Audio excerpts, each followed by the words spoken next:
For 10 blood-soaked years, the greatest army on earth smashed thousands of bodies against the walls of Troy. They kept failing until a predator took over the battlefield. King Odysseus didn't try to swing a heavier sword, he bypassed the physical walls entirely and attacked the enemy's mind. He engineered a fake retreat, left behind a calculated psychological trap, and tricked the Trojans into dragging their own executioners inside the gates. In a single night, an entire civilization was systematically slaughtered from within. This wasn't an act of heroism, it was a cold-blooded, high IQ massacre engineered by a master manipulator.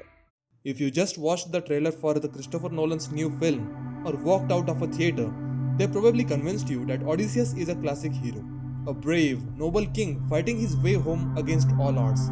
But you are completely wrong. Odysseus was not a good man. He was a master of dark psychology, a calculated social engineer, and a cold-blooded pragmatist.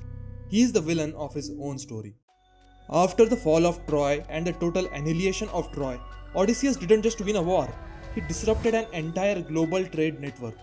Troy was a massive, hyper-connected economic superpower. By burning it to ashes and executing its leaders, Odysseus instantly turned his fleet into the most hated targets in the ancient world. Immediately after setting sail for home, Odysseus made his first lethal strategic error. Flushed with the pride of destroying an empire, his fleet raided Ismarus, a wealthy coastal city allied with Troy. Instead of striking fast and retreating, his men succumbed to greed.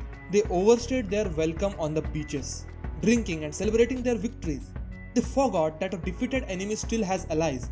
While his men slept off their intoxication, the surviving local forces organized a massive, highly coordinated counterattack from the mountains. It was a swift, merciless ambush.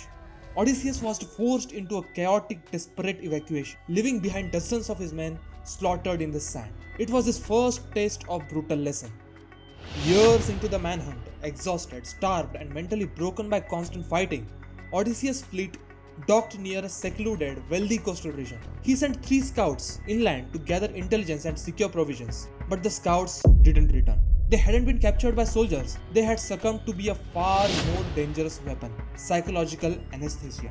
The scouts had encountered a local population that weaponized indigenous narcotics. In the ancient text, this was mythologized as the island of the lotus eaters. In reality, it was a biological trap for the mind. Upon consuming the narcotics, the soldiers experienced a complete neurological erasure of their trauma, their memories, and their drive. Odysseus recognized this immediately as an existential threat to his command. If his men lost their ambition, his entire operational system would collapse. He didn't try to reason with them. He used absolute cold-blooded coercion. He dragged the weeping, sedated man back to the ships by force, threw them into chains beneath the rowing benches, and ordered an immediate forced evacuation of the entire fleet.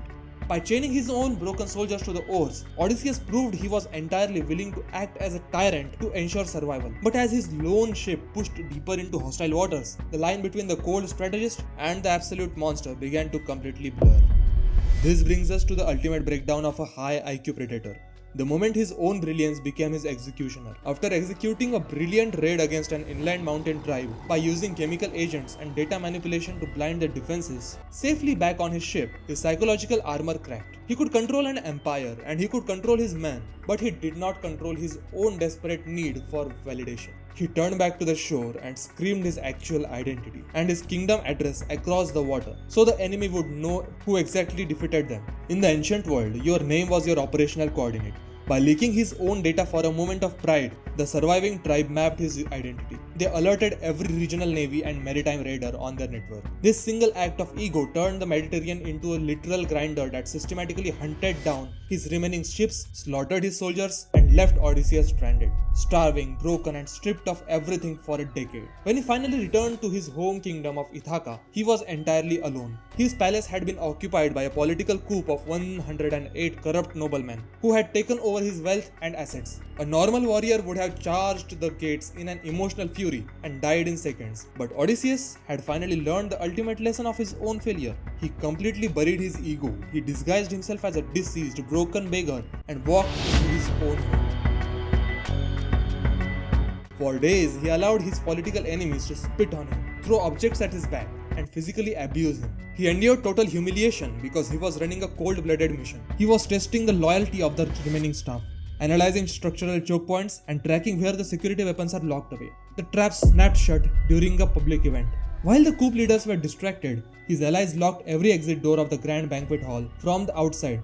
Odysseus tore off his beggar rags, stepped into the singular doorway with his heavy hunting bow, and with clinical mathematical precision, systematically executed all 108 men in the confined choke point. He reclaimed his empire only when he realized the ultimate practical truth: your intelligence can defeat any external fortress, any hostile military, and any political coup, but your own ego is the most dangerous predator you will ever have to face.